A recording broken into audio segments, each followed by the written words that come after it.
welcome to another exciting episode of Riding Through the Unknown.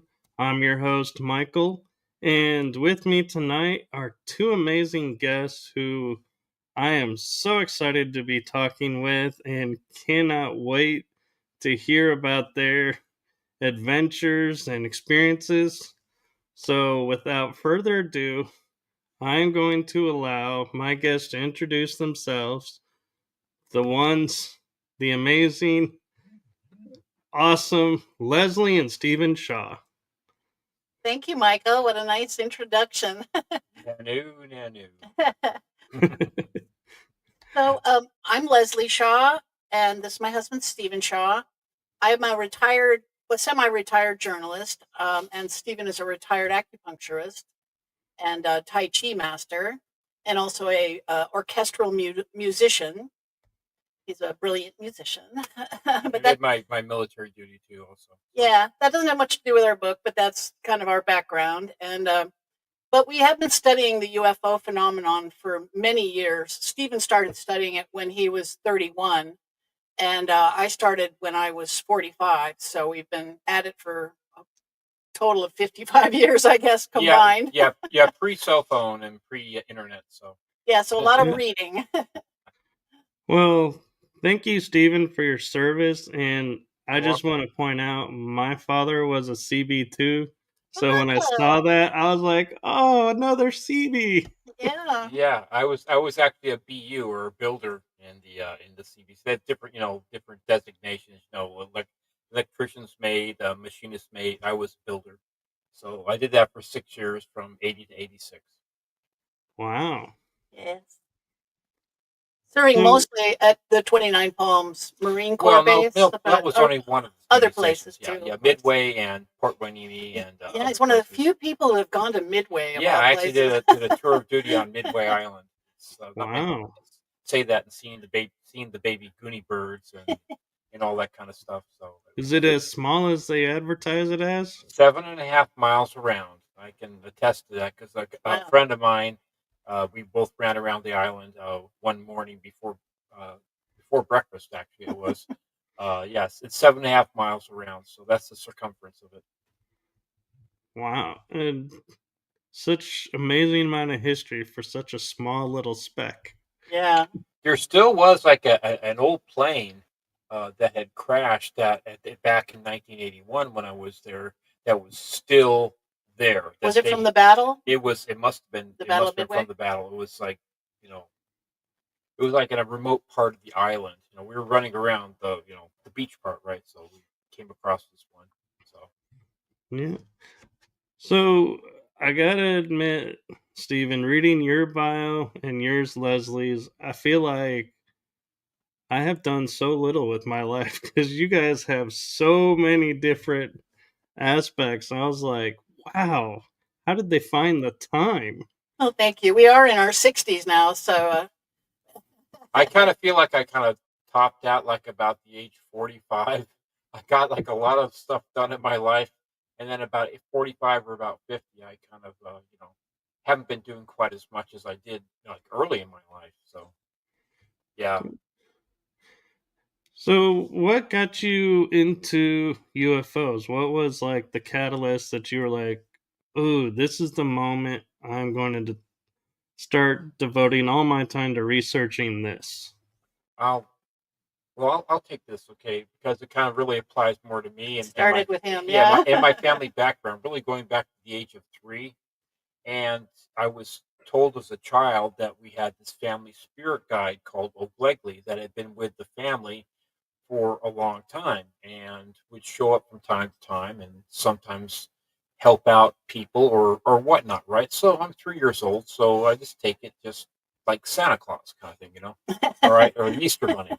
So when I was 3 years of age, I would be visited from time to time in the middle of the night by this invisible 2-legged entity that would jump on my stomach and my chest in the middle of the night, kind of playfully. And, it was invisible, so I knew it wasn't the cat. Number one, it had 2 legs, and it wasn't the dog because dog was much heavier. So this would happen. And they weren't invisible. Right, they weren't invisible. So no, this is kind of the thing, for me. And then when I hit the age of 8 years old, I saw what I call the shimmery garden gnomes. That one time I was sleeping on the top of a bunk bed. My brother was 2, so he was on the bottom bunk and I was on the top bunk. And I saw these. I was waking again in the middle of the night. It's always the middle of the night, and I saw these like little foot and a half.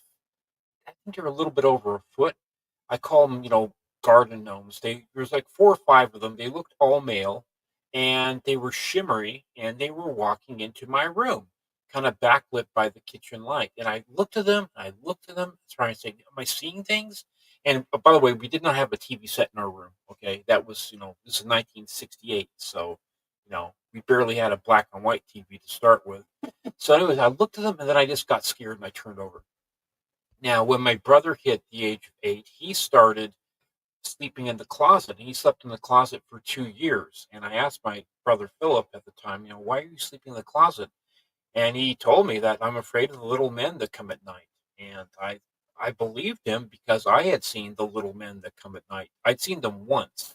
I do not know how many times Philip had seen them. And then when I was 9, I was awakened by this strange noise that I heard coming from the living room in the house. And I got out of the bunk bed, and my heart was pounding, and I was kind of in adrenal mode because I was literally kind of scared what I was going to see. And so I was walking down the hallway. It was dimly lit, and before I got to the end of the hallway, I just black out. And then next thing I know, I woke up in my bed, on the bunk bed, and with no recollection as far as what had happened. And then at the age of 12 was when I saw my first UFO. And this was about 9:30 at night in 1972. And I was looking outside the front door, and I just happened to see this large orange globe that was moving horizontally at a slow pace, going from south to north, maybe about 500 to 1,000 feet in the air, no more than that. And it kind of paused, and then it continued on. And I just looked at this, and this is really weird. But I wasn't scared. Okay, so And it wasn't scary. And he told me it was moving too slow to be a plane, and yet it couldn't be a helicopter because it was silent. It was silent. I thought, what, is that a helicopter? Is it an airplane? No. I called Griffiths Park Observatory the next day, and next night actually, and they said, young man, we don't have our telescopes pointed that way. Although there were a numerous amount of UFO sightings in that whole area in the 70s, which was kind of interesting. There's a big one that happened in Tarzana at a drive-in movie theater. That was, I think, 1975 or something like that, where a bunch of people saw a UFO. A bunch of young people, of course. We live along the 33rd parallel, and it's supposed to be along the 33rd parallel where most of UFOs are spotted. And we found that to be kind of true. We sort of live in a hot spot area for it. Yes. One thing I'm kind of curious about is you mentioned in your bio having family history of alien abduction that you research. And I'm wondering, is a lot of people say if you have military in your family's background, you're visited by UFOs. It tends to up your chances. Do you have that, and do you find that to be true as well? It certainly was military in your family, right? Every man in the family was military, apart from my younger brother. He never went into the military. Both my uncles were my father and his father. Pretty much, as far as I know, almost every man in the different bloodlines. 4 different bloodlines, basically, from Germany to England to North and Southern California. Almost all of us were military. And we did, as we were doing our research, we discovered that there's also a psychic connection to it. Stephen has a very psychic family. The women in the family all did automatic writing and communication with this old Glegley character. And Stephen is incredibly psychic. He's constantly reading my mind.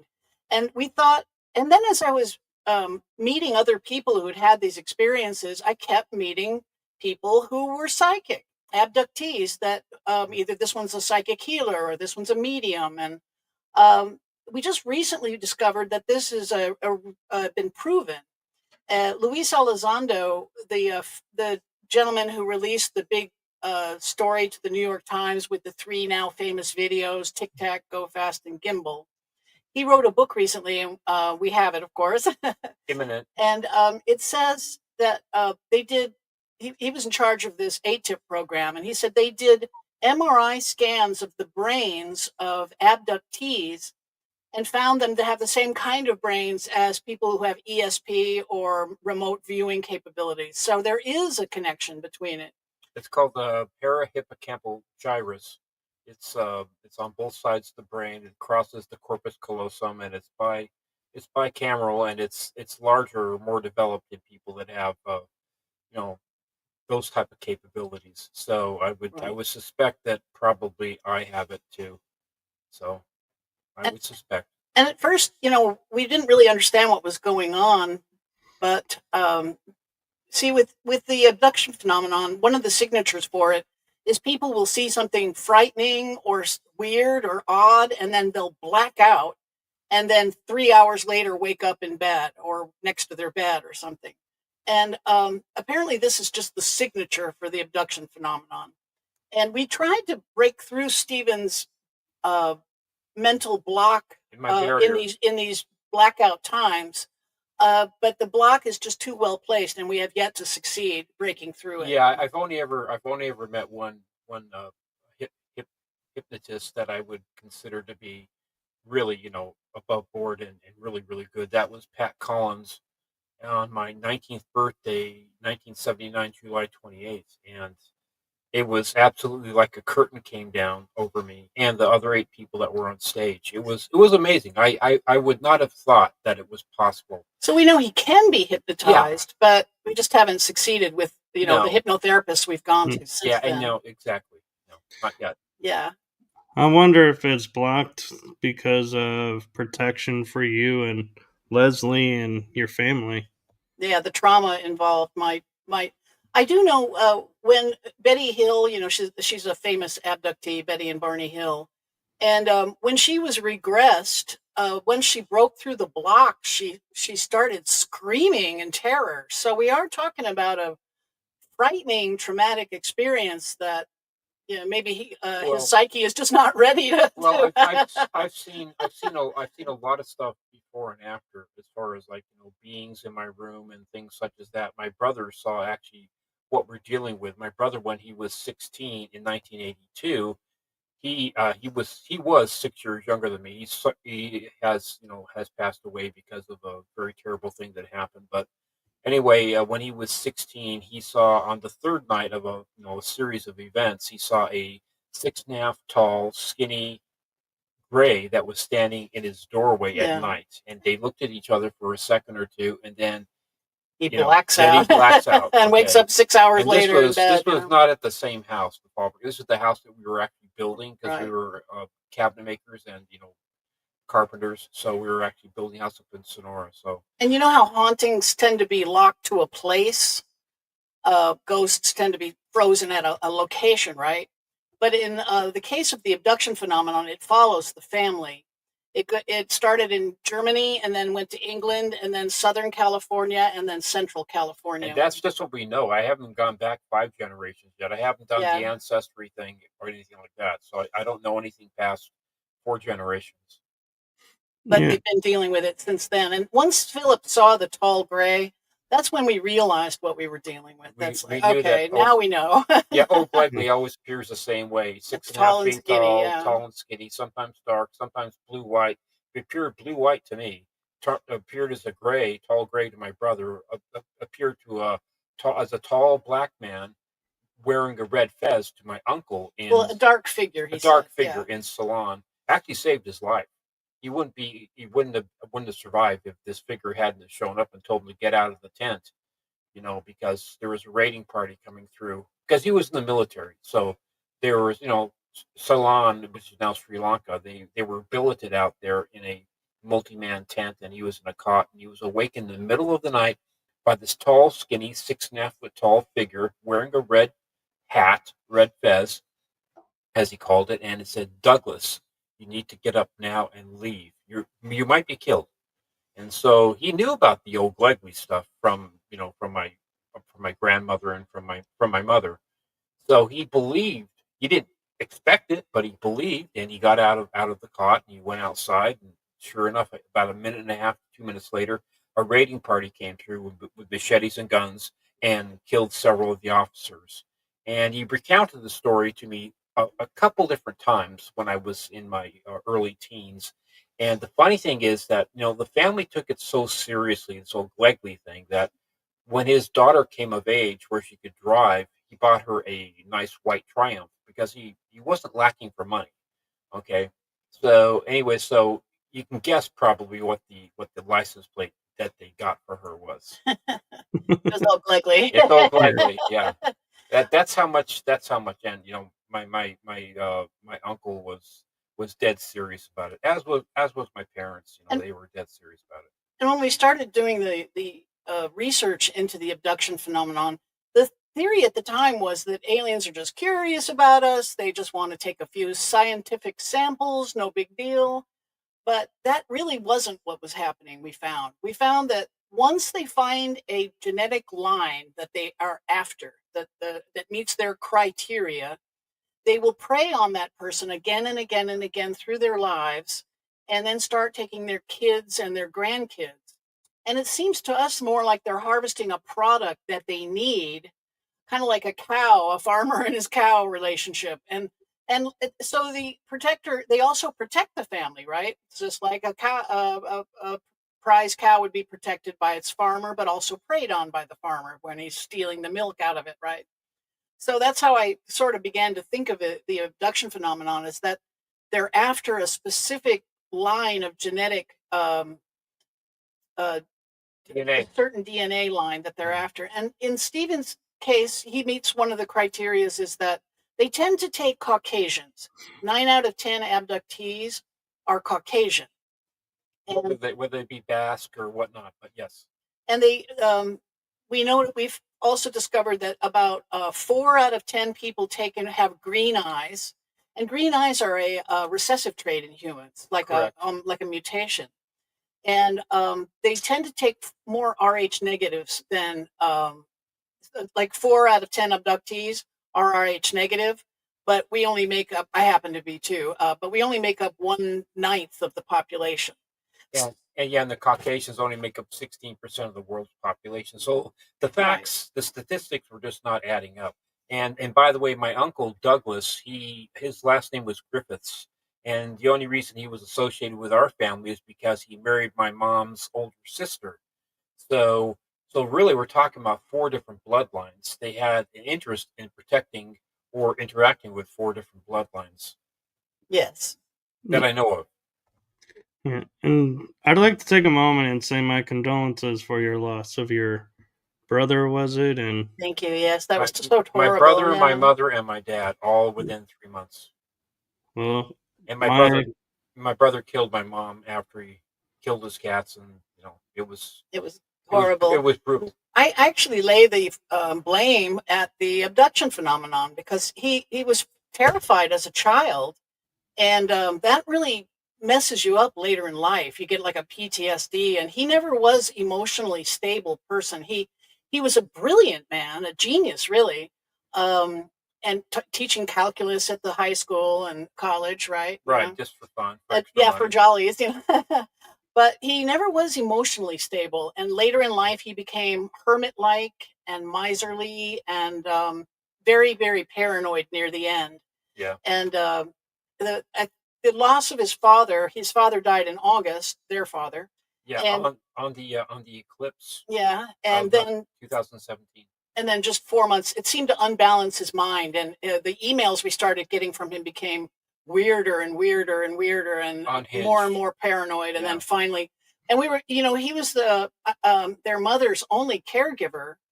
And we were starting to wonder, what can we do? We're starting to think, well, we have to do something. We have to somehow intervene because a crazy person is in charge of their mother.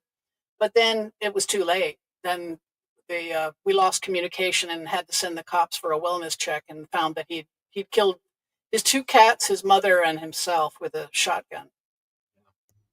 So that was like so traumatic. Yeah. But Mm, back to the UFO thing is, in Stephen's case and Phillips, it seems like they came in clusters, the events. Stephen had like a weird cluster of 5 things in 5 nights. But it affected the whole family. Mine in 1979 affected all 5 members of the family in 2 different locations, whereas Philip, it was at the Sonora house we were building in 1982. And those were separate for him. Those were 3 for him. But the ones that happened with me were experienced by all 5 members of the family. Tell them the first night and go Oh yeah, tell all of it. I'll tell the short version here. No, The first we have night, an hour and a half. yeah, Tell the long all right. version. The first night my dad came to breakfast. My dad was a cabinet maker, and I was basically working with my dad to support the family. I didn't want to be a cabinet maker, but anyways, I enjoyed the experience. So anyways, he came to breakfast, and this is the guy who had been a bobby, which is a cop in England from 52 to 56, and he was also in the RAF before that. So anyways, he came to breakfast and he said, Stephen, my closet doors opened and closed on me last night. And of course I just didn't think too much about it, but I thought that was kind of like, oh, great dream, Dad, so Shrugged it off. anyway, at this point in my life, I had started studying Tai Chi with a really good teacher and in a class. So anyway, so I was reading Paramahansa's work called Metaphysical Meditations, and I was really enjoying it. So I gave my dad the book and said, Dad, you should read this. And so he went into the living room, and half an hour later, about 9:30 at night, he came into my bedroom and said, I'm hearing a silver bell. Now, myself being a lifetime musician, I know the sound of a silver bell. So I went into the living room, and sure enough, there's the ding, ding, ding, and it's coming from inside the wall by the fireplace. I mean, not in the fireplace, but by the wall, in the wall by the fireplace. And we're looking up the flu and that kind of stuff. And then we got my sister, who was 13 at the time and just didn't want to have anything to do with it. But first thing she did when she came into the living room, she said, "Where's that bell coming from?"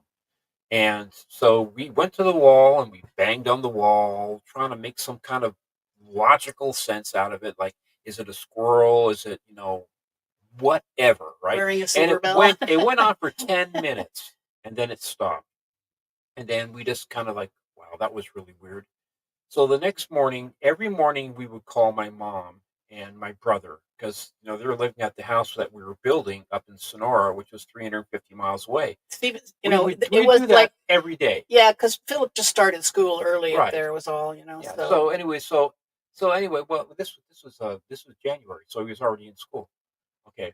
I mean, he was going to school up in Sonora, Yeah. and Elementary the rest of school, the he family was was still 12. working the business down in Right. Southern California. So anyway, so my mom said, to my dad, she said, "Hey, Jeffrey, the weirdest thing happened last night.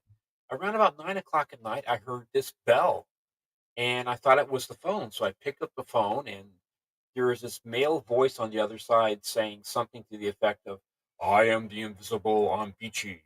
It could have been old Blegley. I don't know because she was half asleep. But so, anyways, I got my brother on the phone. I said, Philip, did the phone ring last night? He said, I didn't hear the phone ring, but Mom picked up the phone and she was trying to have a conversation. This is exactly the same time that my sister, my dad, and myself were hearing the silver bell inside the wall by the fireplace. Okay. The next night, I was sleeping in my bedroom and I was awakened by a whizzing sound in the air, like a whoosh. And I turned over, I looked down the hallway, and there's a light on the kitchen, but I couldn't see anything as far as like, like a bug or anything like that. But it woke me up. Okay. So, anyways, I rolled over on my left hand side, just trying to go back to sleep. And then the bed was pushed twice from the base. Push, push, kind of gently. And I thought, well, maybe a small earthquake or something. No, Southern California. Been through earthquakes. So, yeah. anyways, try to ignore it and then push, push a little more vigorously. And then push, push, like wake up. At this point, I'm thinking, is somebody trying to play a joke on me? And then I get tap, tap, tap On on his my shoulder, like mid-deltoid, right here. my Yeah. mid-deltoid on my right side, just like an index finger is going light, tap, tap, tap. And at this point, I'm both scared and nervous and a little bit ticked off, quite frankly. And so I rolled over and I said, "What?" And I can see something's there. Something's kind of shimmery and then blackout. So I told my dad and my sister about it, and we did not know what to think, but we knew about the whole, this O'Glegley character, so we were just kind of taking it in stride, not freaking out too much. But the fact of the matter is, the next night I decided I'm not sleeping in that bedroom because if that happened last night, I don't know what's going to happen tonight. So I decided to sleep in my work clothes on the sofa in the living room, trying to mix things up a bit. And I woke about 5:30 in the morning in January, so it was dark, and I looked at my piano because I'm a pianist, and I think about what I was going to play, and then I listened to the fountain in the other room. So I was awake, not sleep paralysis for your audience. It's a big difference. And from behind me was the front door, and I was sleeping face up. So the front door was about 25 feet from behind me, and it was like this door opened, and this blue-white 6.5 foot tall, skinny entity, sound familiar?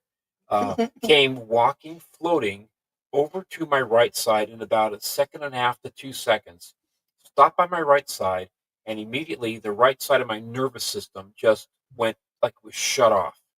I mean, I felt it palpably on my right side, but realistically, I couldn't even move my left side, but I felt it like it was just shut off. And the whole And room was filled was with this filled light. with exactly. It was filled with when this entity came in. It filled the whole room with blue white light, intense blue white light, and it stopped by me and it bent down and it whispered into my ear, not in my head, in my ear. It said, "Hi, Steve," kind of in a whisper. I couldn't tell whether it was male or female. It didn't sound old. It didn't sound. It just sounded like, "Hi, Steve." So it knew my name for one thing, and I was like thinking, "Oh, I'm going to see old Legley." What I've heard about since I was 3 years of old, 3 years of age. So I'm going to see old Glegley. But the other half of me is saying, dude, you can't move. You are immobilized. Okay, and so He was like excited and scared. I was I was a 50, like a mix. I was a Yeah. 50-50, as far as like I can't move, but I want to see your face. I was trying to look at his face, and then I guess the entity decided I was a little bit too scared or something, and it left. Went back the other direction. Then again, I black out. Can't remember what happened between then and breakfast time. So I told my dad and my sister, and at this point, we're saying, what is going to happen next? What's next? Yeah. And so the last thing that happened was that, and I The have, coins. oh yeah, that's right, I forgot. Yeah, at lunchtime, I decided to go down to Jack in the Box to get some food for my dad and I. And I reached into my right hand side pocket. This is 6 hours after the incident, right? So I reached into my right hand side pocket, pulled some coins out and a couple of nails, and all the coins were magnetized. Okay. In other words, I could pick up the coins, and my dad could do too. Pick up by the edge, by the face. It didn't matter. Of course, the nails were magnetized, the 6 penny nails, but we could pick up the coins. It didn't matter, and we were saying, well, that's not possible. Yeah, U.S. So- coins are specifically designed to not be magnetic, so they can go in vending machines and And things. yeah, it's just Right. before cell phones and all that kind of stuff. So we were working on doing a job, right? So I was thinking, well, we have to finish our job. Back to work. So, anyways, I didn't think at the time. I didn't think about maybe I should save these and put them in a jar or something like that. I did not think about that. So, anyways, the last night was what my dad experienced. He saw this wall of blue white light that was outside my bedroom door because we had a hallway separating our bedrooms and we had our doors open. And he woke up and he saw this intense wall of blue white light. And he, having been an ex-cop and whatever, said, I'm going to try and what's all this then kind of thing. I'm going to try and get to the bottom of this. So he was getting out of bed to go see what was going on. And then a voice inside his head said, and stopped him, said, Jeffrey, just go back to sleep. Nothing to see here. Everything's fine. And that's what he did. He just basically went back to bed and just went to sleep. Although I think And that I have no recollection of that whatsoever. Sorry. I think that they have a way of knocking people out, and that's what this blacking out thing is. And I think that's what they did to Jeffrey, because he wasn't the type to go, "Oh, I'll just take the alien's word for it that my son is fine." He grew up and go back to bed. Yeah, he grew up as a child in World War II England, so Very no nonsense he'd guy. seen a lot of stuff, as did my mom. So yes. And then Phillips 3, he was staying at the Sonora House, and he woke in the middle of the night to these two bright white lights shining into his window, and he stared at it for a minute trying to figure it out, because his bedroom had this drop off under it that went way down to a creek and then a mountain on the other side. So there's nothing back there, no lights or houses or anything. And also it would have been floating up in the air like 30, 40 feet. And as he's staring at it for a second, he blacks out and wakes up again the next morning. And then the next night, he's laying in bed trying to go to sleep, and he hears a scrabbling sound on the floor next to him. So he reaches down to pet what he thinks is the cat. And instead, a hand grabs his wrist, a cold hand, he said, and he felt this like thrill of adrenaline and terror, and then blacks out anyway. Like anybody would, yeah. Yeah, but it's weird that he was able to lose consciousness from it, and just a 6'3" guy, he's not afraid of much. Yeah, he was a big man. And then the last night was when he was awake in the middle of the night and he saw the gray alien in his. This happened when he was 16. It happened to me when I was 18. But and then my uncle when he was in his 20s, when he was in Ceylon, and then my grandmother also told my mom about her experiences with Old Glegley. And we think other family members were taken as well, but they particularly focused on the two boys, Philip and Stephen here. And, for whatever reason, yeah. And then, his second UFO was close to my first. He in a short period of time, late 2004, yes, he saw two more UFOs. One was a USO coming up out of the ocean in Malibu. And one was a cigar shape hovering over Yucca Valley. But then I hadn't seen anything, and I was like, I want to see something. I was actually getting a little jealous, and I was a dutiful wife, right? I believed what he told me about all these experiences, but I could only believe like 98%, right? There was always this tiny little kernel of doubt, and it just couldn't quite get to the 100% mark. Do you finally believe me? I did. But then finally I saw my first one in January of 2005. We were coming home from an art meeting at night. We did that monthly, and we drove from 29 Palms through Joshua Tree to our Yucca Valley home on Highway 62. And while we're in Joshua Tree, I look through the windshield. I'm driving, and he's in the passenger side. And I see this white light in the distance that looks kind of like twice as bright as Venus, say. And it's just a round white light. And I thought to myself, maybe a plane coming into Palm Springs Airport. But then you're staring at it, it didn't have the running lights of planes, the little blinky lights on the side. And it wasn't moving like a plane. It moved very slow. And, planes have to keep a certain airspeed to remain aloft. And it seemed too slow for that. And then it stopped above the highway in front of us and up in the sky still, but way in front of us along the highway. And it was getting brighter and brighter. And I don't know if it's because we were moving toward it, and maybe it was moving towards us too. I'm not sure. But it got brighter and brighter until it was about twice, half as bright as, say, the moon. And then it took off so fast. And over the northern horizon and gone in less than a quarter of a second, I would say. So quickly that visually it streaked into a line that collapsed in on itself. And then she finally believed me. Yeah, then I was like, okay, I believe you now, 100%. And we should, that book we've been thinking about writing, let's write it now, and that's when I think I started doing even, he had already been researching for years and years. And that's when I started actually researching in earnest, reading everything I could and just combing through eyewitness reports and abductee reports. Interviewing the family and that kind of stuff. And reading everything we could about it. Yeah. When we read, I I particularly like Professor Jacobs' work. David M. Jacobs. He has did 10,000 alien regressions, hypnotic regressions on abductees in his long career, and wrote several books about it. And I like his work because it gives us a big data pool to pull from. That's where we're able to, say this many are Caucasian and this many, because we have a big pool of data. That was one of our data pools. Right? Yeah. Yes. And one of the strangest things about the whole phenomenon is that the breeding program, about 10 or 11% of the abductees that he regressed were women who said they had been abducted and impregnated. And then 4 months later, they're taken again and the fetus is stolen. And we know that this happens from the ultrasounds. It used to be just testimony, but now doctors have doing ultrasounds said, oh, yes, you were definitely pregnant here.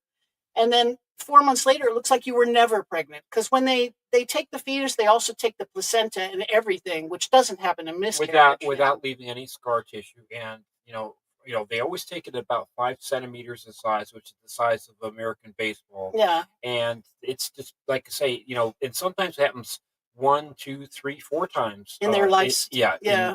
It's like, okay, we find someone that we like, that has what we need, the genetic profile they want. They will impregnate her, and then they will not eat. It's like I say, now we know, because we have ultrasound and more advanced technology. We know that, okay, yeah, you were pregnant, and now it looks like you were never pregnant, and that makes absolutely no sense. Right. And then frequently they're taken and years later and introduced to their hybrid offspring sometimes.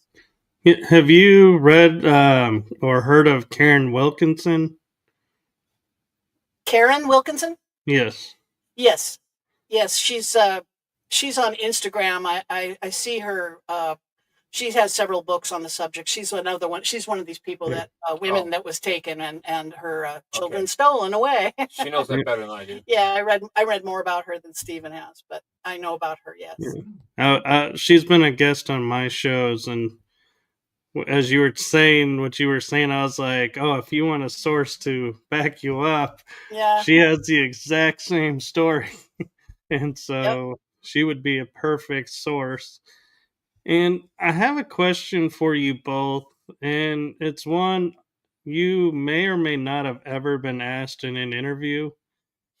And that is, how has being exposed to the abductions in your case, Stephen, and the UFOs in both your cases influenced and affected your life? Did it have an impact?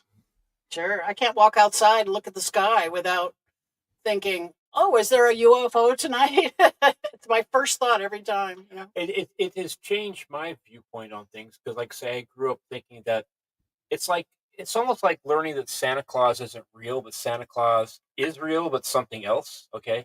Like, so, I thought, that this is the family spirit guide, Old So now that I know that we're dealing with what we call our cousins, actually, Leslie and I would call our cousins. We don't call them ETs. That's not what our research has shown. Yeah. I look at it from a different standpoint. And you know what? I have had numerous sleepless nights. Basically, hundreds and hundreds of times I've been trying to get to sleep and just relaxing, and then I'll hear like a knock, like almost 3 times, right behind my head on the wall. Okay, just like somebody trying to get us to fall asleep. knock, like waken. In fact, 3 weeks ago, I have no idea why this was. I just gone to the bathroom, at 6 a.m, went back to bed. It was dark, and I was not even asleep, and I was just trying to drift off, and then I got bump, bump, bump, bump, bump, bump, bump behind my head on the wall. And the Green Acres the Green Acres sleep. I have no clue, because we don't have a TV set in the bedroom. Okay, and Leslie wasn't there. She was in the living room. She was sleeping in the living room. So, but yeah, da da da da da da. It's plain as day. But I still get things happening. I get precog.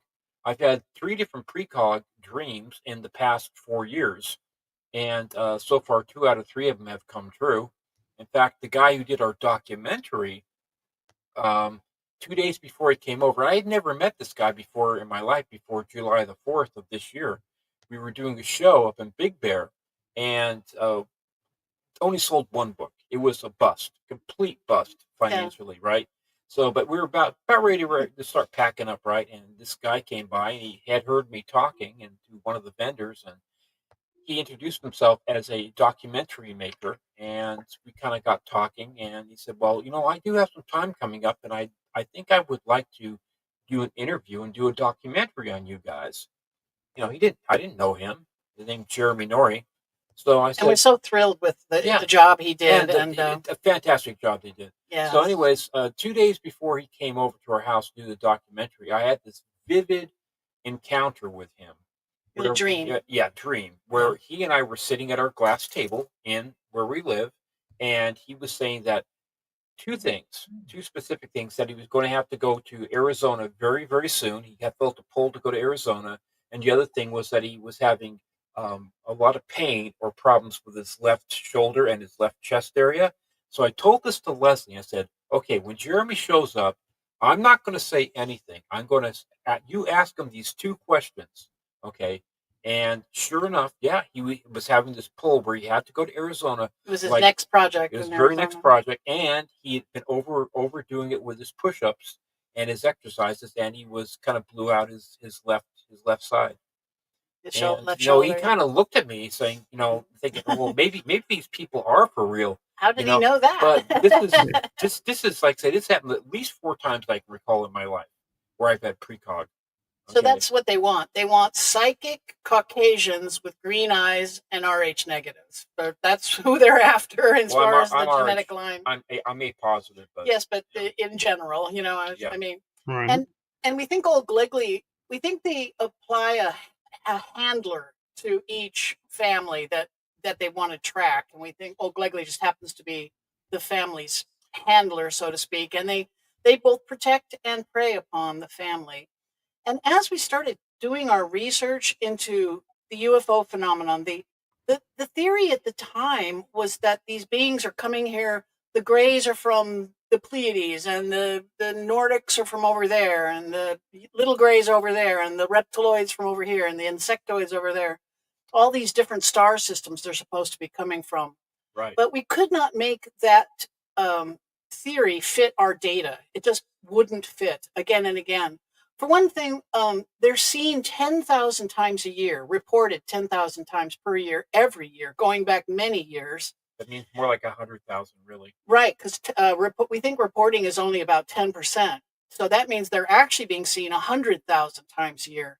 So they can't really be coming here from distances unless it's just so easy, unless they open up their garage door and fly into our universe just like that easy. And what would their motivation be too? It's like, what would their motivation be for to breed with us, for exsanguinating cows and other domestic animals, and impregnating women, and over thousands of years. It's just like they are here. I mean, it's and they can breed with us. That means that they're not from Arcturus. They're not from the Pleiades, And what is their motivation? But back to your question, how it has affected me, I think that it kind of pushed me into the idea of becoming an acupuncturist.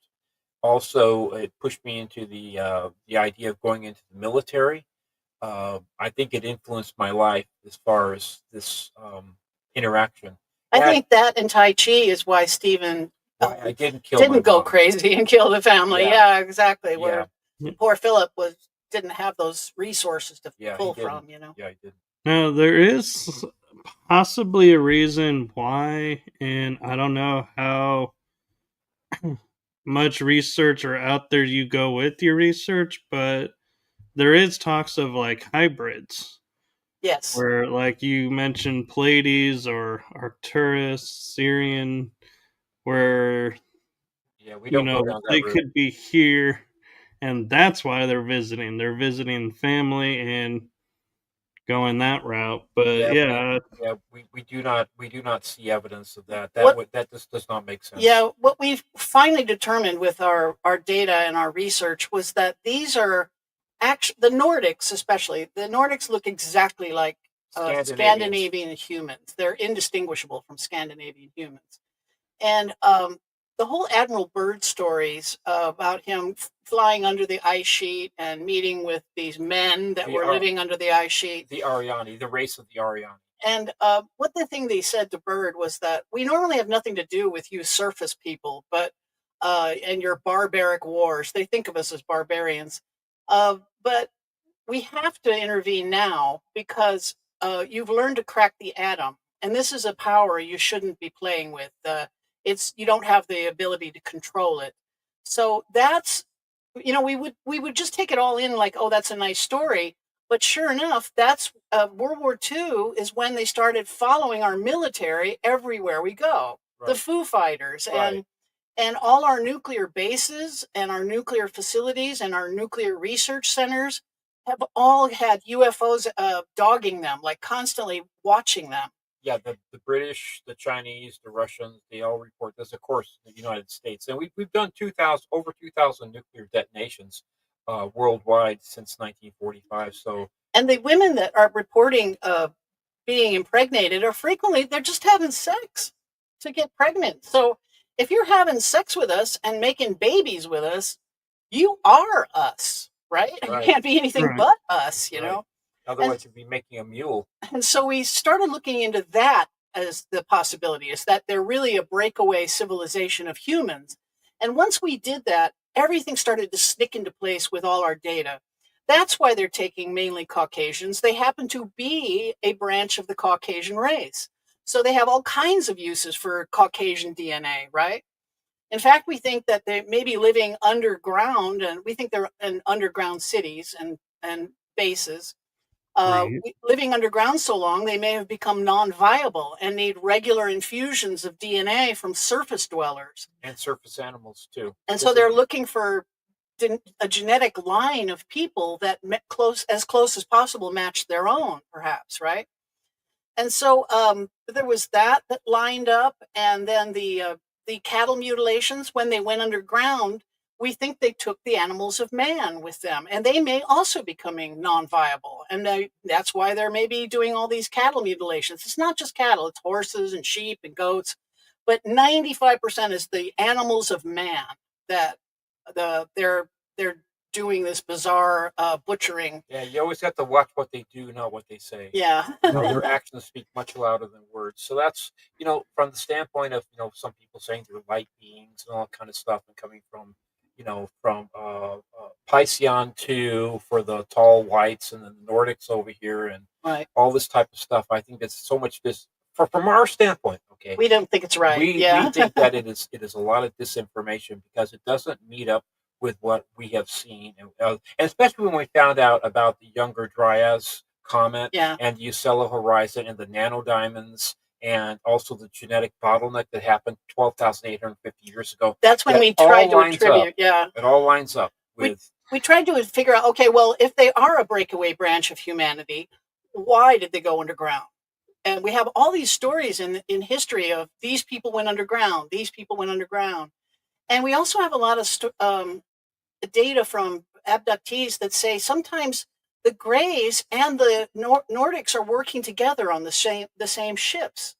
And the tall Greys and the reptiloids are working together on this ship. And the insectoids and the Nordics are working together. So they're not separate races on separate spaceships. They're frequently working in league with one another. And they're bipedal too, upright walking bipedal, every one of them. Every single one is a fully upright walking bipedal hominid. And we are the only upright walking race on this planet. Our closest relative is the chimp, and they're obviously still, they can make shift to walk a little bit, but it's not their natural gait. And when they are frightened, they run away on all fours and take to the trees.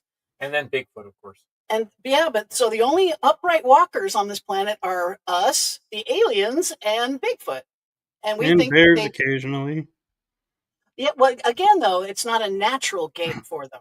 Right. They can sort of make shift to do it, especially if they're trained and, in circuses and stuff like that.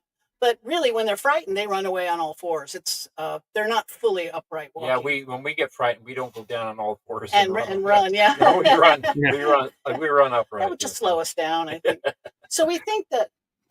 So why did they go underground? And I kind of brought something to the relationship this way, because I minored in ancient art history in college, and one of the things I studied was the flood, the Great Flood. There was a man in 1800s called Fraser, Scottish anthropologist, who wrote a book. I can't remember the title exactly now, but he had tracked down 500 separate cultures worldwide that had a flood myth in their most ancient lore. And that number has actually increased.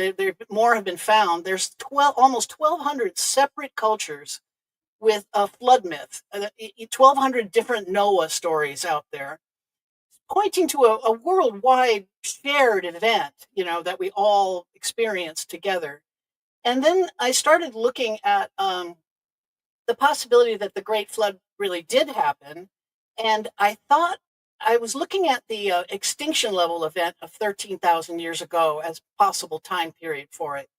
At the same time, 13,000 years ago, we lost the Clovis people of North America, the woolly mammoth, the mastodon, the dire wolf, the saber-toothed cat, the American horse and camel, and a bunch of other animals, the stilt bear. We're pretty much wiped out. Almost either wiped out completely or decimated.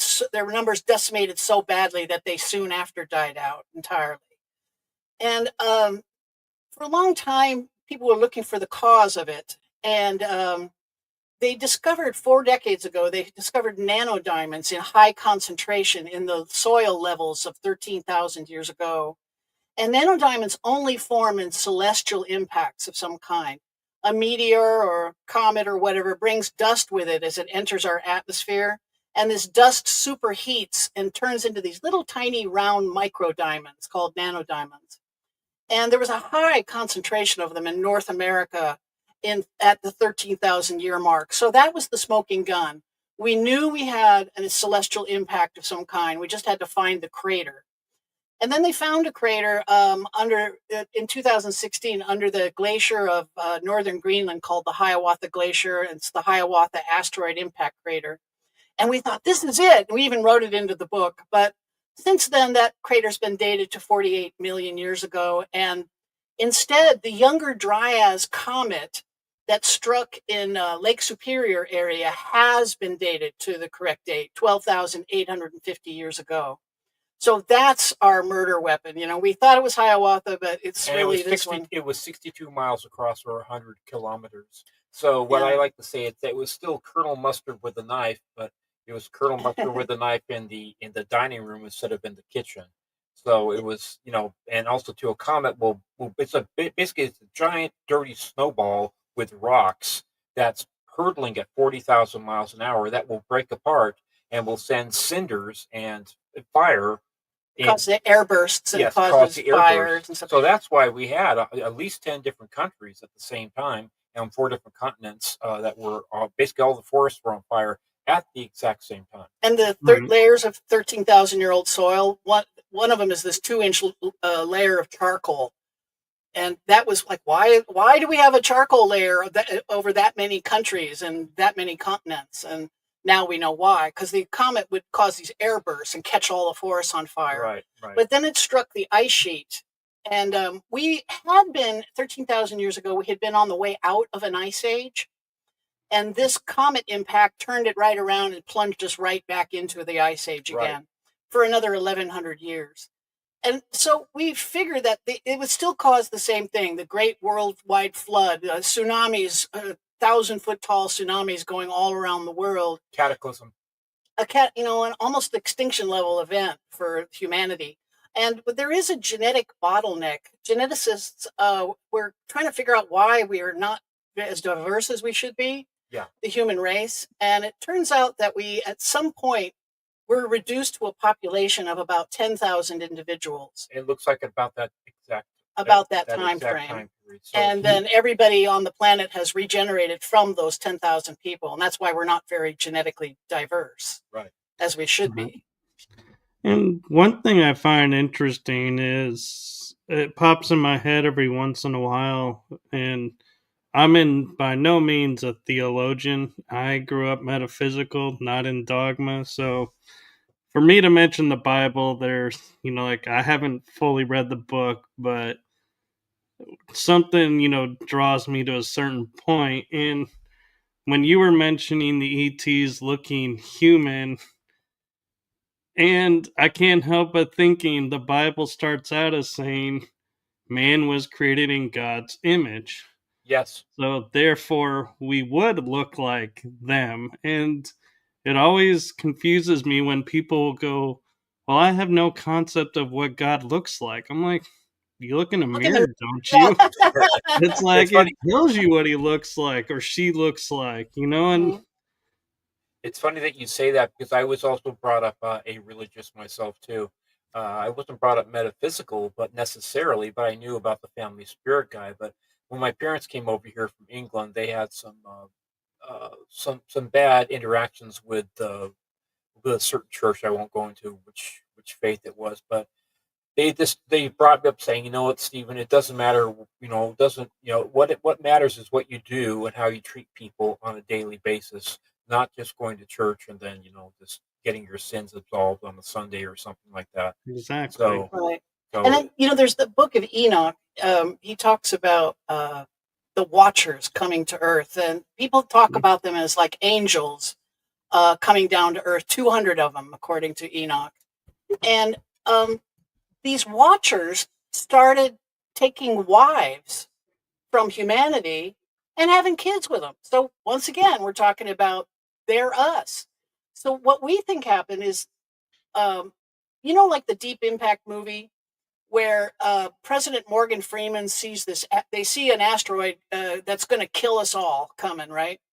And plan A is to send astronauts into space to blow it up, hero astronauts, right? Hollywood heroes. Yeah. And but plan B was to sink these deep underground arc. bunkers or arcs, they called them, to house 50,000 of our brightest and best people, Yeah. and make sure our technology and our knowledge and our culture went with them. And we think that's exactly what happened. Somebody on the planet 13,000 years ago, we attribute them to have more technology than They give people him credit currently for. give credit for. Somebody had advanced enough astronomy on the planet to figure out this thing was going to hit. Almost all the flood myths start the same way, where they're warned in advance. So they saw it coming. They warned everybody in advance. You better build an ark. You'd better get underground, or you better go to high ground. And almost all the flood myths end the same way too, where and then mankind after the flood, we're shoved back into the Stone Age, Hunter gatherers, back into hunter gatherers. Uh, there's 1,000 years of drastic climate upheavals after making it impossible to grow crops. They would have had to go literally back to hunter gatherer Stone Age people to survive. And so they didn't, but the ones that went underground, they didn't lose their technology. And that's why they're 13,000 years at least ahead of us in right. with their knowledge and technology. And then it ends up like many of them end the same way, like a god or a set of Or gods or a emissaries representative of God. came to the surface, like the Viracochas or the Kukulkan. Kokokan, and basically said, "Okay, now I'm going to give you back civilization and animal husbandry and mathematics and language." And basically, that was the time they called the time when the gods walked amongst men. Amongst man. But we think it was just them. We don't call them ETs again. We call them intraterrestrials instead of We call them our extraterrestrials, cousins and or cousins, because they're intraterrestrials. yeah. I wonder if, how culturally we have, like, say, you could almost argue all the indigenous tribes are similar, but they splintered off into separate groups and therefore became plains or became fishermen or crop, growers, depending on the area they migrated to. I wonder if, because our ages seem to be one day we're this, next day we're that, according to science. The only way to do that, I think, would be is the inner earth peak culture, maybe there was like 5 or 100 of them that were like, hey, these people are suffering up there. We're going to Yes. do something to help them. Right. We And think they inner earth took is pity like, on us, you at can't some come point. back. Yeah. They're like, you can't come back if you leave. And they're like, well, we're going to go anyway. And so Yeah. there's where our leaps occurred. Is I Yes. think Right. somebody came to help. We think so too. We think that there's definitely been some direction that has been and some help. Okay, Yeah. and it only just makes sense. You just got to look at what has happened, what has occurred. And they set themselves up as gods, maybe just for the sake of just making it easier, because everybody would Simplicity, do yeah. what they're told, right? But they set themselves up in pantheons of 12. So we think family groups came back to the surface. For instance, in Egypt, Osiris and his family group, and In Babylonia, and Zeus, and the ancient Greeks have their pantheon of 12, and the Romans had their pantheon of 12, and the Babylonians and Hittites and the Indus people and the Canaanites, always pantheons of 12, setting themselves up as gods. But they're, especially even like the in the Indian, I mean the Americas, the Viracocha in them, he looked Caucasian. He had a beard. He was white. He had a beard, and red beard. essentially a Caucasian man that came to them. And so when the conquistadors showed up, they think, oh, it's our gods. They look just like our gods, and They're unfortunately, wearing suits of metal. They're wearing suits of metal, and Yeah. they're tall white guys, with red beards, a lot of them. So that's why they basically said our gods have come back. Oh, but isn't that Why great? did they think that? Because that was in their lore. And we I have a would, yeah, I'd almost question though if they set themselves up as the gods, or if, let's be honest, we have a habit of somebody shows up that has a lot more technology and say can heal without using drugs. yeah. We're like, Yeah. you're a god. You're God. Yeah, maybe it was us. Yep. It's true. Yep. But they flew in. There's a story of one of them flying in. I think it's Kukulkan. Flies in on a platform that lands. And if you're going to make that kind of an entrance to a primitive people, you're trying to set yourself up as a god, as far as I'm concerned, right? Yeah, I mean, look And- at Ezekiel's chariot and all those messages or mentions of, God's flying through the sky.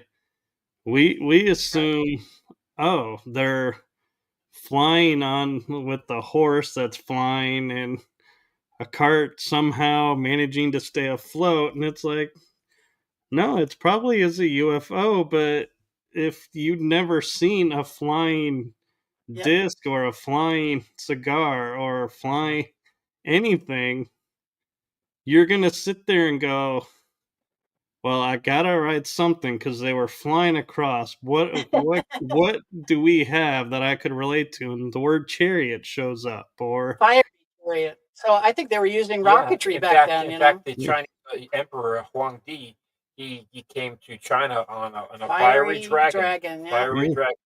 And some of the other prophets taught him acupuncture, as a matter of fact, too.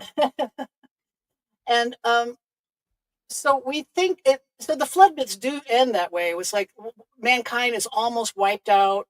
We're descending into barbarism and cannibalism, and we think they realize that they might need us still, and possibly for their own self-protection, they decided to help us out and give us a hand up. And we think that during this time, they were using their advanced building capabilities to build some of the impossible structures that are around the world. Like Sacsayhuaman is a good example. They keep attributing, mainstream archaeology keeps doing this. They attribute these megalithic structures to a people that absolutely cannot have done it, cannot have built it. Bronze and copper. Or if they did, it would not be in the time frame that they said it took. Like the pyramid took 100 years, say, according to book to do it. And they're like, well, they had so many slaves. I'm like, I don't care if you have 10 million slaves. They're not moving tons of rock, Where's you the know, tailings? in Yeah, where's the seconds. tailings pile? Where's all the tailings pile? And the tools, the Great Pyramid is lined, the main chamber, the big chamber, is lined with rose granite from 600 miles upstream up the Nile. And they were only copper tool users. They weren't even bronze tool users. And I assure you, you can take a copper tool and whack it on this granite all day, and you're just going to wreck the tool. It won't even make a dent in it, And you gotta then get down to what was the motivation for them to do it? Why use colossal blocks when you can make little blocks? A lot of them. They weren't. Well, and there's also the fact that we have always been told the pyramid is four-sided with the bottom. Now they said they found, because they looked at it a little more closely, at a specific time, the sun reveals the pyramids are actually eight-sided. Yeah, they do have a slight indent on the faces that makes them like triangles instead of like one big triangle. They're two smaller triangles. It's quite true. Yes. And so, there's no way somebody. It's like I was discussing with another guest on another show, like the Nazca lines. You can't tell me somebody was on the ground walking around making these lines and going, okay, spider's done, good to go. What's next? Oh, we're doing the monkey next. It's like they had no idea what they were doing on the ground. You could only see it from the sky. And I don't think there's someone hovering above going, okay, you now got to take 2 steps to the left and, start your indent there. No, don't do that. Don't do that. No, you ruined it. A little to the left. Yeah.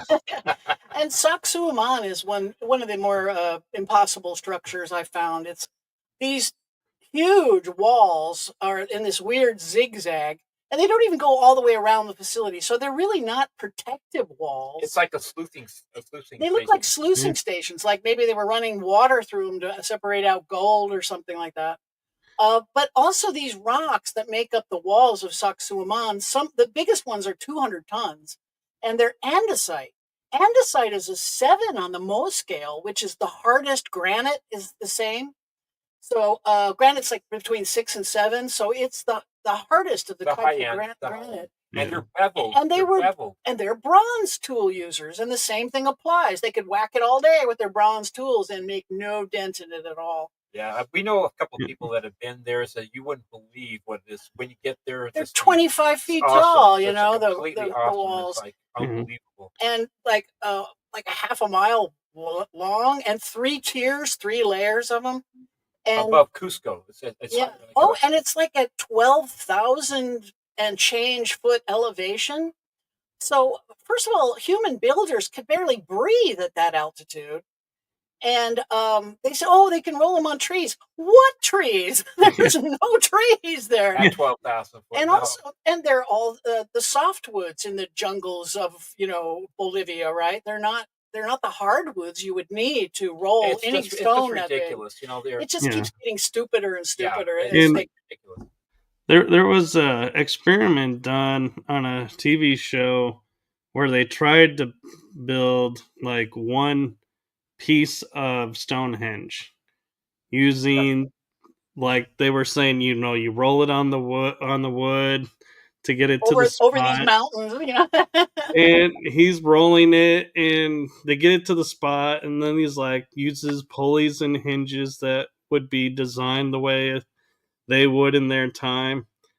And in one day, they got one block in place. And it's like, this isn't. And he was like, this could be how they did it, but it doesn't match the time frame, so something else had to have been going on. Also, those blocks, the big stones of Stonehenge, come from Wales, and the terrain between the two locations is mountainous. So not only you'd have to haul it all that distance, you'd have to haul it up and over these mountains too. I actually have a theory about that, because like the Nile River was up against the Great Sphinx, which is at the foot of the pyramids, which there's Yes. 9 of. I was surprised to learn that when I was in Egypt. They only talk about the 3. The big 3, yeah. The pyramids all over And the place, really. I was like, well, if the water came up to here, they could theoretically, they had them on ships. They knew how to carry the big rocks on ships. So theoretically, they could save some time there. And I was thinking with England, like Glastonbury is up on a hill, and they say a lot of times it floods around the hill. So if you look at if the ground was to where it was, saturated with water, they might have been able to use boats to bring the rocks in closer. But at the same time, though, there's no way to predict the weather. So either they could manipulate the weather to bring the stones, or again, somebody with knowledge they didn't have was saying, okay, if you want to do this faster, you got to Like do it. Nan Madal. Yeah, and it's like I was going to say, like you're right there. Like for instance, let's say the ground was flooded and it was marshy and boggy, whatever. Now people are more worried. Yeah. They're more worried about feeding their families at the time than building a freaking Stonehenge. So it just doesn't make any common sense. And like Nan Madal, that weird one out in the Pacific Ocean. First of all, it goes way deep. So it built at a time when ocean levels were a lot lower. So in our opinion, it has to be built much older than they're attributing it to. Right. And they say that the quarry for digging the blocks out is on the opposite end of the island. And they tried to take one of the smallest of the blocks and put it on a raft and kind of float it around the island on the other side. They'd end up tilting and dropping into the water. It was impossible. With our technology, we couldn't do it. Yeah, in their lore, they talk about literally almost like a giant helicopter that looked like a like a dragon, whatever, would come over and carry the blocks, the basalt blocks, and put them in place. It was something that was technological, but it was called like a giant dragon or something like that. And Sacsayhuaman means the place of the falcon. And they have a story about a giant falcon that would spit fire out of its mouth, and that's the people of the area. That's their ancient myth about how it was built. Yeah, how they this melted giant the blocks. Falcon would just put the blocks in place, levitate them into place, and then fuse them into place with its breath. Sounds more like a thunderbird. It sounds, it sounds like fire again. Misidentified technology. Yeah. And it also, I don't know if you guys have ever seen Ancient Aliens. Yeah, many times. Rarely quote this show, but there is one spot they go to a lot that always amazes me, and I believe it's pronounced Pumapunku.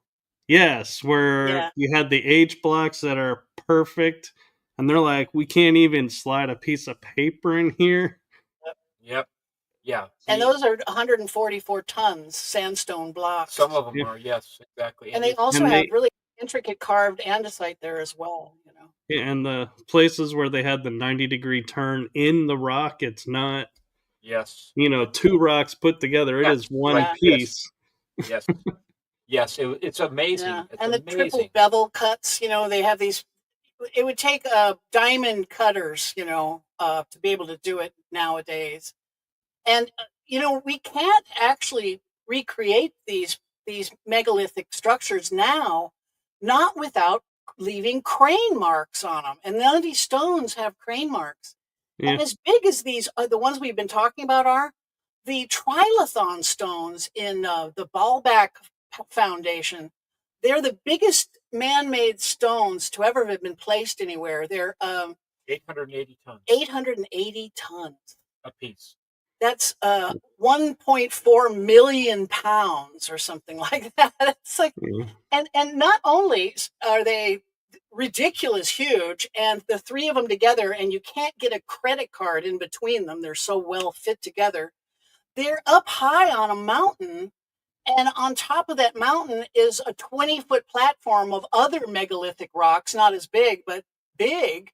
And these stones rest on top of those. So not only do you have to drag these things up a mountain, you have to then lift them up onto a 20-foot high platform and fit them together so tight that you can't put a credit card in between them. Yeah. It simply cannot have been. It must have been very easy. It wasn't the Romans, I'll tell you that. For whoever was doing it, it had to have been something that wasn't that hard.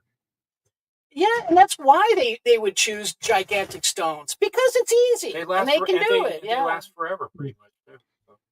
So I actually have a question for you, Leslie, because you mentioned being the ancient art history. Yeah, studying. I studied that. Yeah.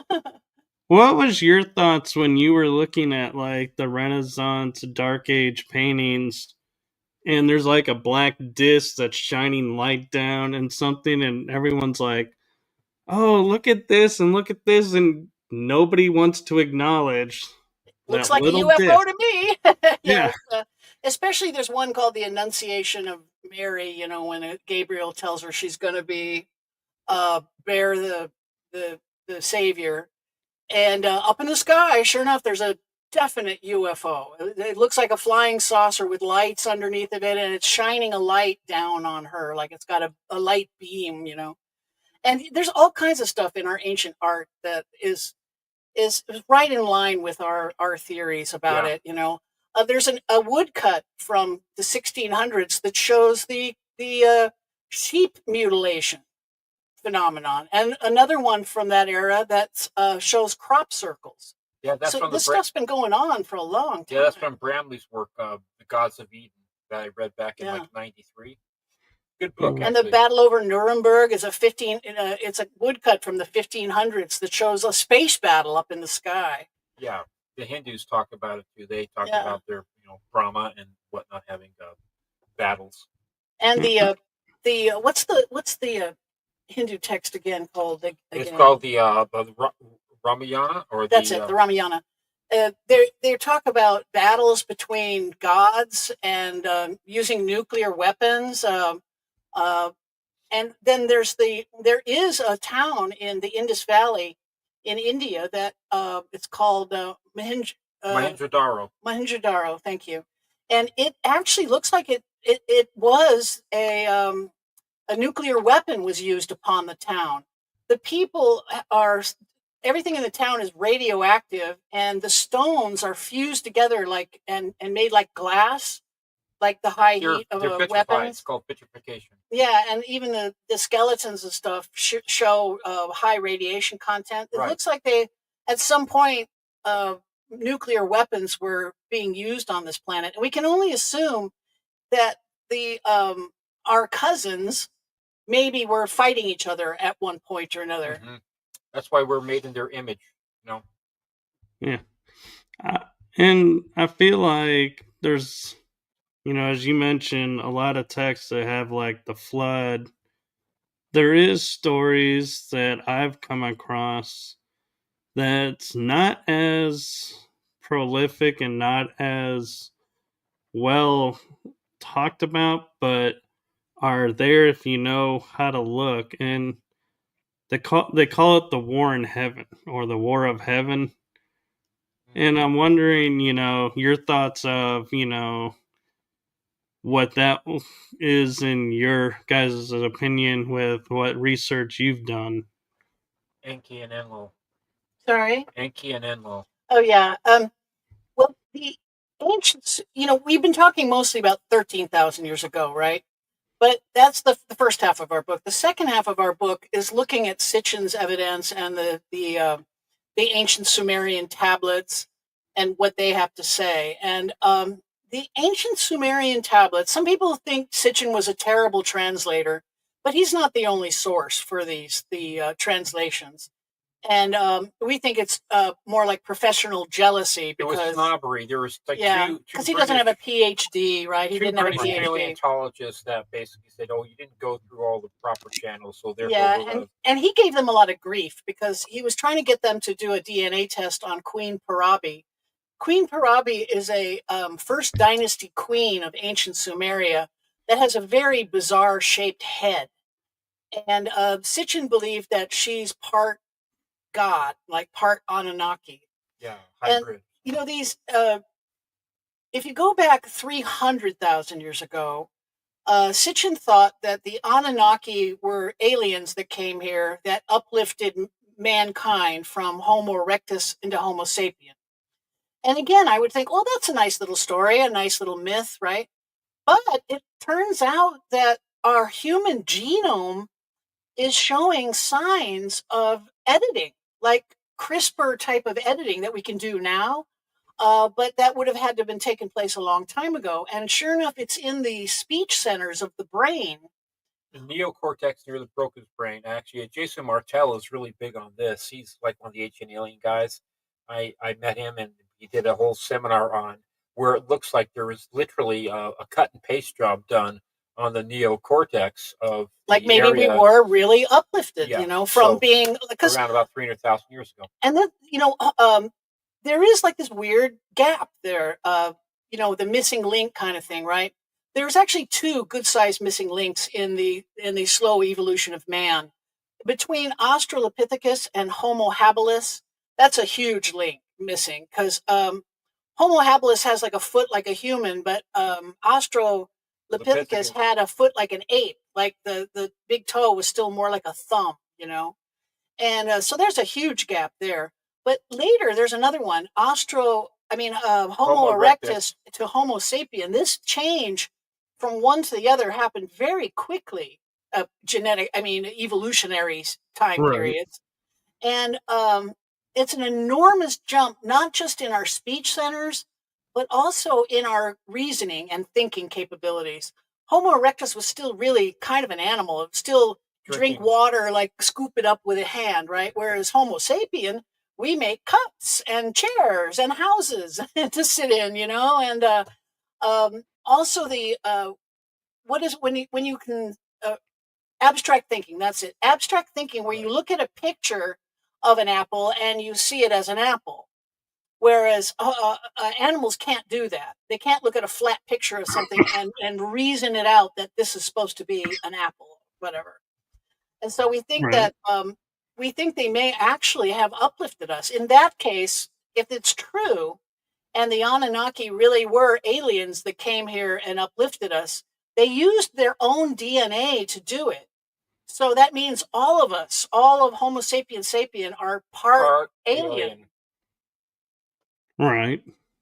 That'll blow your mind. I tend to agree with that, and that's where I feel like, in my theory, is we're all hybrids. That's why we get visited. Is some of us are more attuned and adapted to both sides, so to speak, where others are, you know what, I'm human, I was born here, that's all there is. And that's fine. That's their choice. I feel like we all have, and it's up to us to decide, okay, am I going to embrace and see what comes of being this hybrid and what this other source in me can bring, or not? And so, those of us who are like, I felt like tapped, or maybe had family history of going, into the paranormal side, as some people like to call it, or the abnormal aside from normal, meaning like could do premonitions, could do healing without using herbs. All these gifts, I feel like those lines and those people tapped into their hybrid side, and more are doing it. So I think more and more races are sitting there saying, oh wait, there's an evolution coming, an ascension coming, let's go help, instead of sitting back and waiting. Now is the time to start to show up and say, hey, we're here, we're going to help. And that's why I feel like some experiences are good and, have, And when I say good, meaning like, you get to go on a ship, you get to talk, come back, a nice visitation. And only a little anal probe, not a big one. Yeah, right. Just a little scoop off the arm, nothing No biggie. big. Just a But, little sample, and we'll put you back. As an example, my Tai Chi teacher, Robert Davis, who studied with Marshall Ho, who was a student of Chen Manching. So anyway, when I was 18, I'd been studying for almost about a year and a half with him in a class, and a family, the St. Marie's, they decided to stop studying, and he was kind of ticked off. He was a heavy set guy, about 5'10", big Buddha belly, okay, and he was studying to be a chiropractor, and he was annoyed that they had just like quit the class, right? So, anyways, he was demonstrating what's called brush knee and push, right? And he had me in front of him, and I was like a good 4 to 6 feet away from him, and I was standing there. He was just demonstrating this thing, and he hit me from 4 to 6 feet away with his chi, knocked me over. Okay, Yeah, it was real. I had a lot of chi at that point in my life too. I was 18, right? So I had this chi field, right? It's like you can feel it, Yeah. especially when you're young. And so he hit my chi field and just knocked me right over, and I wasn't expecting it. Okay, so I know these things about chi and tai chi. Yeah. They were real. Okay, but one of the things I found hysterical when I was doing this research, when Darwin came out with his theory about evolution, and at the time the church rose up in fury and said, "No, God created us in His image. We're not.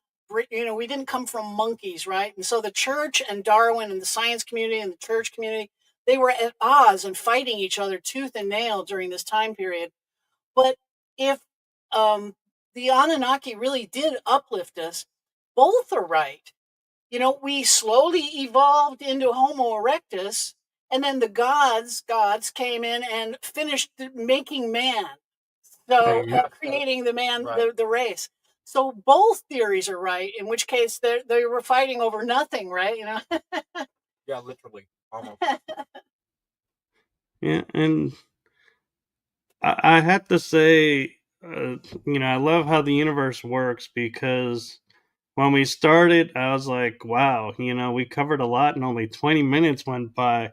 How are we going to fill the rest of this time? And then I would start to look again, and it's like, oh, we're at an hour mark, and we're already at an hour and a half mark. Yeah, that's about how long it takes us to relate our theories. We found it's about an hour and a half, about right. Yeah, just about. So, and our experiences together, I'm going to take this opportunity and ask you to share with everyone, where can they find you and your books? Oh, yes, thank you. Our shameless promotion moment is the book is called Who They Are and What They're Up To by Leslie and Stephen Shaw. And the documentary that we made recently that we just love, I highly recommend it. It's called Who They Are. And it's on YouTube, but you can search either way. Who are they or who they are? Like both of them, it comes up right away if you search that. Yeah, we have 382,000 views so now. Yeah, and it only came out on October 4th, so we were thrilled with the response. And then we are starting our new show. We're wearing our uniform T-shirts. We're going to start our new show. About a week. And you've. For your audience, Michael's graciously going to be a guest with us. Yes. And it's called Abductions 101, UFOs and the Paranormal Connection. Because we find a great deal of the paranormal fits into our theories. Yeah. Because, we think they use genetic modification whenever they feel like it. So we think they created the reptiloids and the insectoids, but it's really the Nordics in charge. The Nordics are the ones who met with Byrd and Eisenhower. Yeah. And so these cryptids that everyone's seeing, Dogman and Mothman, we think they're just them messing with genetic modifications for their purposes. Just tinker toys for them, We're just like, Ooh, I have some stuff on the cryptids that I think will surprise you guys for next week. Oh, I can't wait. Thank you.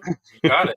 Oh, and we also are on Instagram. And if people out there, you want to communicate with us or you want to share a story with us, we'd be thrilled to hear it. And we're on Facebook and Instagram at the same handle, and that's leslie.shaw.author. And it's the Leslie spelling of Leslie. And we have a website called whotheyarebook.com. Wait. Can you say that again? I'm trying to type it in. Oh, sure. Leslie.shaw.author. And you spelled Leslie? Leslie. Okay. And then whotheyarebook.com, we have excerpts and some blogs and links to all of the podcasts that we do.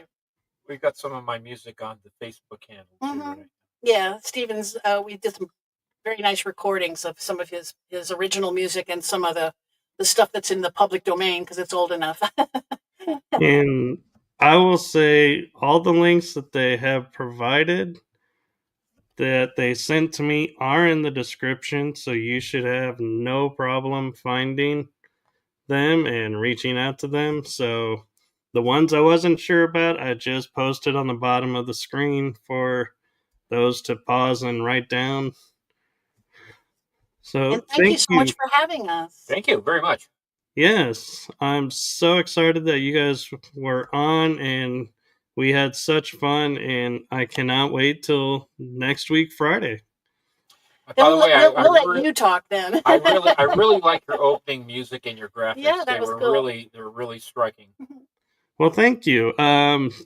Short little tidbit about that is my cousin does that, and he does ads for his mom and other things, and so he yeah, I have to give him full credit to that. I just give him ideas, and then he, like, I'll say, I want to do these topics, and then he comes back and says, here's what I have. And I'm like, wow, and you're not even in this field. And you nailed it. Yeah. Good job. Tell him for us that we were impressed. Yep. I will. He enjoys hearing that. And I told him season 3 is coming, and he goes, your intro and outro are getting such positive, don't change it. I'm like, okay, we're not changing it. There you go. Go ahead and keep it, yeah. And thanks everyone at home for listening. We appreciate it. Yes, we do. Yes. And so with that, I'm going to ask, between the two of you, what is a golden nugget from your life's experiences, can be on through any topic, you'd like to leave the audience with? Golden nugget, as far as my experience, is that a lot of the old teachings are true. Like, for instance, the Zen talking about the one pure thought, being able to grasp the universe. It is true. And, obviously, there's also the old saying, too, when the student is ready, the teacher appears. I have found that to be true in my life. Look for your mentors, okay? And I'd like to say that one thing I like about our theories is that it doesn't require any theoretical physics to be true. Because they're not coming here from distant star systems, you don't have to have faster than light travel or wormholes. And because they're just here, we don't need time travel or interdimensional travel. We know they open portals and step through them because that's how Stephen's light, a door kind of opened and flooded the room with blue light, and he stepped into through this portal, and that maybe that is interdimensional travel. But it's not required for our theories to work. And so I think that makes them all the more plausible. And watch out for false prophets, too. Yeah. Very well said. And normally I like to tie it in, but you guys said that so well, I don't even think I need to try and tie it in. So I am just going to say good night, good day, good afternoon, wherever you are. And if you're asleep, please wake up and watch this episode. I think you're going to truly enjoy it. And I had a lot of fun. And hopefully we can get you both back on for another episode. We'd love to. Nanu. Thanks, Michael. Thank you. And I love the Mork and Mindy reference. I was picking that up. Shawsbot. And Star Trek too. That's right. Yep. Live long and prosper. Live long and prosper. Live long and prosper. That's what it And is. peace and prosperity too. Good night, All right. everybody. Good night, everyone. Good night.